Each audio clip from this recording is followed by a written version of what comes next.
이따 만나요. 그리고 그다음 나중에 공부하셔서 예, 신한아키의 신범식입니다. 오늘 날씨가 장난 아니네요. 날이 만큼. 그다음에 날씨가 이렇게 반영하는 이유는 요즘에 이제 불거진 이유가 있지 않습니까? 3.1절 맞이하여서 이승만 논쟁이든 건국절이든 이런 일들이 있어 오고 있는데 오늘은 김종훈 기자, 오마이뉴스의 김종훈 기자와 함께 서울 현충원 투어를 갖다 같이 할 예정입니다. 이 현충원 투어는 최근에 서울의 봄으로 전두환이라고 하는 인물에 대한 이야기와 그 전두환의 그 뿌리라고 할 수 있는 친일 세력들의 국군들, 이렇게 이제 우리 독립운동가로 친다면은 일제에 같이 했던 친일 군인들의 이야기와 함께 독립운동가들의 이야기를 오늘 나눌까 합니다. 좀 가운데에 계시죠? 뭐 열심히 따라다녀야죠. 뭐.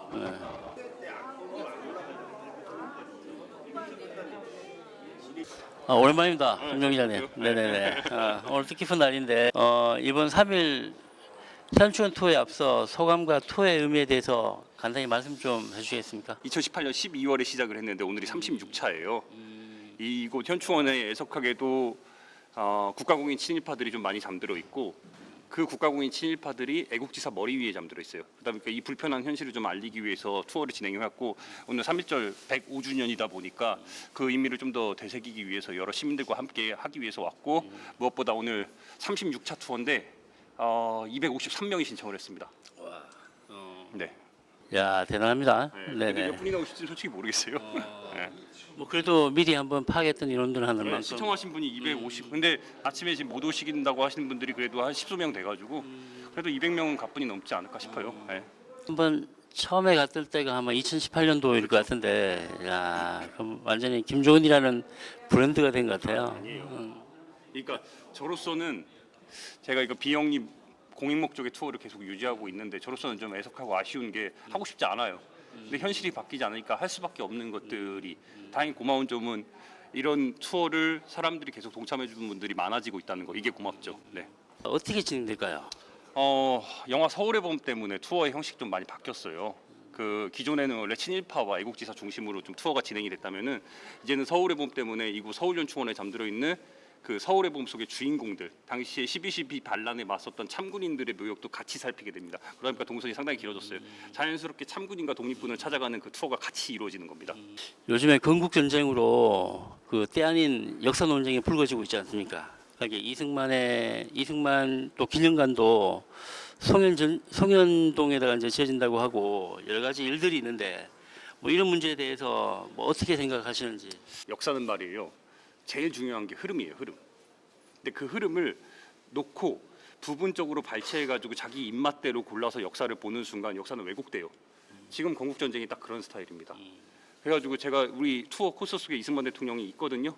그래서 언젠가 기회가 닿으시면은 이곳 현충원 투어에 좀 오셨으면 좋겠어요. 그래서 이승만 대통령이 왜 우리나라 헌정사상 최초로 탄핵을 당했고 두 번째 탄핵을 앞두고 왜 스스로 물러났는지에 대해서 제가 설명을 해드릴게요. 아시다시피 저도 이제 단재 신조 선생 기념사 앞에 이사로 있는데 그 단재 선생과 이승만 뭐라고 해야 될까요? 이승만이라는 대통령이라고 불러야 되겠죠? 이승만 대통령에 대해서 딱 정의한다면 어떻게 정의할 수 있을까요? 단재가 가장 고마운 점은 자기가 생각하는 그러니까 조선의 선비대로 선비 정신대로 자기가 생각하고 뜻하는 바대로 일생을 살아왔습니다. 굴하지 않았어요. 죽는 순간까지 리순에서 감옥에서 돌아가시는 그 순간까지도 포기하지 않고 싸워서 쟁취해서 이루자고 이야기를 했어요. 본인이 못하면 그 후세에게도 자기의 뜻을 전달을 했어요. 그 삶 자체가 대통령 이승만이 걸어온 길과는 정반대에 있다고 보시면 돼요. 지금 총선을 앞두고 그 정치권에서 역사를 선거에 이용하려는 움직임에 대해서 이런 분들은 어떻게 또 생각하실까요? 그러니까 건국전쟁 때문에 자꾸 이제 정치를 이용하려는 분들이 많은데 그러니까 역사가 가장 안타까워지는 부분이 뭐냐면은 역사를 자기 입맛대로 바라봐서 그 역사를 정치적으로 이용하는 현상이 가장 안타까운 거예요. 여기에 휘둘려서 마치 여론이 휘둘려서 동조하는 사람들이 막 나타나고 이로 인해서 이게 진짜 여론이라고 막 이용하는 그런 작태들이 가장 안타까워 아쉬운 부분이에요. 역사를 제대로 모르니까 나타나는 겁니다. 이번 투어를 통해서 대중들에게 남기고 싶은 말씀이 있다면 어떤 게 있을까요? 제가 현충원 투어를 시작한 가장 결정적 이유 중에 하나가 서두에 말씀드렸듯 이곳에 애국지사 머리 위에 국가공인 친일파들이 잠들어 있어요. 심지어 일본군으로 34년을 복무한 사람이 심지어 야스쿠니 신사에 잠들고 싶다고 말한 사람이 애국지사 독립투사 머리 위에 잠들어 있어요. 이 말은 3.1절에 우리가 과연 태극기 걷는 걸로 끝나야 되냐? 저는 아니라고 봐요. 이 불편한 현실을 알고 이 불편한 현실을 나만 아는 게 아니라 주변에 알리고 이게 진짜 3.1절 105주년에 진짜 독립의 의미를 되새기는 거 아닐까 하는 생각이 들어요. 여러분들 현충원 투어 많이 와주세요. 제가 하여튼 이 불편한 현실이 끝날 때까지 저는 비정기적으로 공익 목적의 이 투어를 이어가겠습니다. 예, 끝말씀을 갖다 주셨는데 향후에 계획이 있다면 어떤 것들이 있을까요? 마지막 질문입니다. 네, 오세요 현충원 투어. 네, 계속해서 하겠습니다. 이 불편한 현실이 바뀔 때까지 계속해서 할 거고 저는 이거 말고도 이제 광복절에도 뭐 해외로 임정로드나 만주로드 이런 걸 떠나는데 일본의 독립로드 같은 거 가고 하는데 기회가 나면 거기서도 좀 뵀으면 좋겠습니다. 오늘 고맙습니다. 열심히 하겠습니다. 아침에 저한테 못 온다는 분이 한 30명 있더라고요. 근데 온다는 사람이 또 한 20명 돼요. 서로 그래도 인사 좀 하시고 오랜만에 보신 분들 인사 좀 하시고 이렇게 하세요. 네, 오늘 잘 오셨습니다. 처음 오신 분들 잘 오셨어요. 네, 잘 오셨습니다. 조금만 기다리세요. 네, 곧 시작하겠습니다.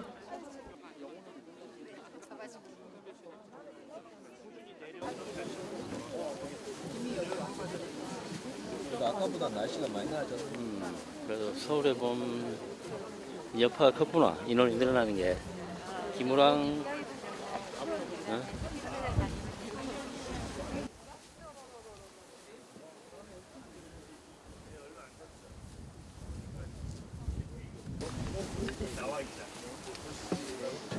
그럴까요? 네, 우리 같이 장교 출신들끼리 그래도 한 잔씩 올려. 그 서울의 봄에 정병주 특전사령관 앞에서 그 몸으로 반란군들을 맞서 싸우는 한 분의 당시에 소령이 있었어요. 그분이 김오랑 소령입니다. 그분이 1979년 12월 13일 00시 30분 무렵에 특전사령부로 반란군들이 밀어닥치자 그 비서실장이었던 특전사령관의 비서실장이었던 이 김우랑 중령이 그 앞에 서서 온몸으로 막았죠.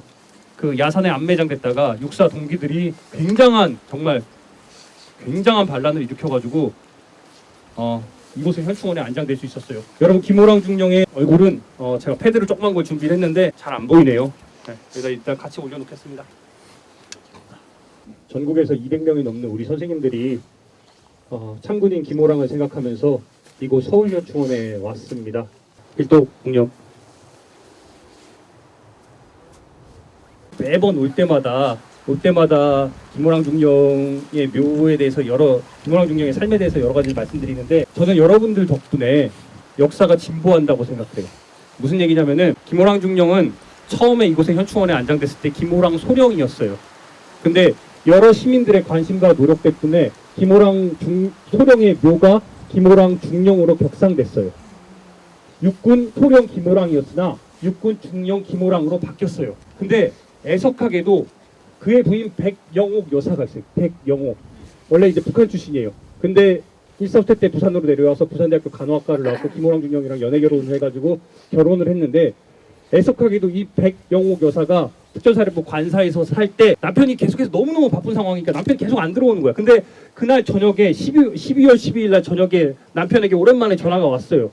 미안하다고. 오늘도 못 들어갈 것 같다고. 근데 뭔가 느낌이 싸했어요. 근데 백영옥 여사가 그날 새벽에 악몽을 꾸고 상황을 지켜보고 있었는데 그 다음날 일어났더니 너무너무 조용해. 그리고 자기의 그 관사에 같이 살던 그 주변의 지인들에게 찾아가가지고 도대체 무슨 일이 있었냐 물어보는데 다 눈을 다 외면하는 거예요. 그렇게 해서 남편이 죽은 걸 모르고 있었어. 근데 12월 13일이 됐을 때 저녁이 됐을 때 백영옥 여사에게 연락이 와요. 남편이 죽었다고. 그 눈이 시력이 완전 잃은 상황에서 부산에 있는 불교시설의 자비원이라는 전화상담시설이 거기에 들어가가지고 여러분 일생 동안 남편을 위해서 남편의 명예를 회복하고 이 진상규명을 위해서 일생 동안 살다가 백영옥 여사가 여러분 자비원에서 의문사를 당해요. 사령관이 내부 그 부역자들에게 여러분 소송을 준비하다가 갑자기 실족사로 죽은 거예요. 그래서 문재인 대통령이 이 서울의 봄이 한창 떴을 때 여러분 무슨 얘기를 했던 거예요? 그 당시에 자기가 배경옥 여사를 만났던 이야기들을 쭉쭉쭉 자기가 풀어나고요. 두 분이 늦게라도 하늘에서 만났으면 좋겠다는 이런 회한을 자기의 페이스북에 문재인 대통령이 그때 썼던 거예요. 이 뒤에 보면은 1944년 4월 5일날 경남 김해에서 주승했고 79년 12월 13일날 특전사령부에서 원래 여기에 지금 전사로 돼 있어요. 근데 원래 이 묘에는 여러분 뭐로 돼 있었어요? 순국으로 돼 있었어. 여러분 순국과 전사의 차이는 뭐냐면은 저도 장교 출신이지만 내가 훈련 받다가 여러분 내가 죽으면은 나는 뭐예요? 순직이에요. 순직. 순국이에요. 순직 처리가 된 거야. 근데 이게 김호랑 중령도 여러분 순직이었어요. 이게 무슨 얘기냐면은 김호랑 중령은 반란군 하나회 신군부에 맞서 싸워서 전사한 건데 이 죽음을 격화시킨 거예요. 더더욱이 문제는 뭐냐면은 배위 배경옥 여사조차 없었어. 그러니까 여러분 원래 이 묘비는 뭐였냐면은 육군 소령 김호랑 그리고 이 뒤에 여러분 순직 배위 배경옥 없었어요. 근데 여러 시민들의 노력 덕분에 육군 소령에서 중령으로 그렇죠. 사후에 1계급 특진을 했고 그리고 이 묘비가 여러분 언제 바뀐지 아세요? 여러분 이거 묘비 언제 바뀌었을 것 같아요? 2, 3주 안 됐습니다. 여러분 이거 열흘 됐어요. 열흘 됐어요. 각각 걱정하지 마시라고. 육사 동기와 특전사령관을 자기의 그 후배 군인들을 데리고 여러분 동대문에서부터 남대문까지 여러분 퍼레이드를 한 거예요. 이게 5월 18일 날 아침에 9시부터 퍼레이드를 시작을 합니다. 그러니 그 유명한 여러분 사진 전두환의 이 박정희의 여러분 이 사진 이 퍼레이드 사진과 박정희가 굉장히 유명한 그 거수경례를 하고 있는 시청 앞에서 거수경례를 하는 그 사진이 있어요. 이게 박정희 입장에서는 전두환이 완전히 나에게 활용 점정을 찍어준 거예요. 왜? 내 정통성을 우리 군인들이 이 나라가 어려운 이 상황 속에서 우리 군인들이 내 후배들이 육사가 나서서 이렇게 나를 지지해 주는구나. 그것도 1000명이나. 우리 김호랑 중령에 대해서 얘기했어요. 김호랑 중령이 막고자 했던 거는 그 김호랑 중령이 못 막았기 때문에 결국에는 이 참군인들이 나섰지만 역사의 이 반동에 대해서 막지 못했기 때문에 이듬해 여러분 5.18이 일어난 거예요. 5.18이 일어났고 5.18에 대해서 여러분 신군부에 맞서 싸우는 시민군들이 일어났지만 이로 인해서 전두환이 여러분 그 학살자 전두환이 공수부대를 투입해가지고 시민들을 제압을 했고 시민들을 죽였고 그 과정 속에서 시민들이 총을 들고 일어나면서 마찬가지로 거기에 투입된 군인들이 죽어나갔어요. 여기에 여러분 20명이 잠들어있습니다. 22명이 잠들어있는데 자세히 보시면은 이런 묘들은 보면은 좀 오래됐어요. 묘비들이.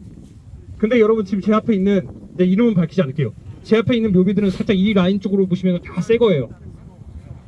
그래서 여러분 옆에 보시면은 광주에서 돌아가신 분들 다 5월 20일경에 5월 23일, 24일 막 이렇게 돌아가신 분들인데 다 여러분 순직으로 바뀐 거예요. 투입됐던 공수부대들입니다.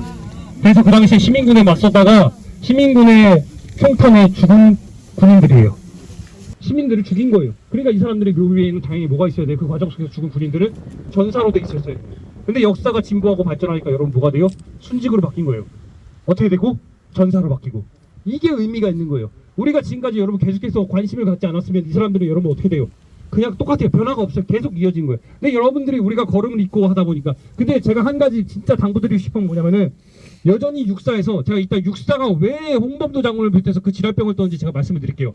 육사에서 진짜로 가르치고 그 육사 생도들에게 알려야 될 게 뭐냐면은 제가 진짜 간곡하게 부탁드리는 건데 육사에서는 독립투사들을 계속 독립투사들의 정신을 기울여야 되고 지금 김호랑 중령의 여러분 동상이 지금 어디 있는 줄 아세요? 세워질 곳이 없어가지고 고향 김해에 여러분 길바닥 위에 그냥 이렇게 놓여져 있어요. 정말 그냥 갑자기 생뚱맞게 길 가다가 갑자기 동상 하나가 서 있어. 그 김호랑 중령이 나온 초등학교 옆에 어디 세울 데가 없는 거예요. 원래 여러분 그 동상을 원래 세우고자 했던 곳이 어디였어요? 육사였어요. 육사에서 여러분 어떻게 했어요? 끝까지 거절했어요. 지금도 거절하고 있어요.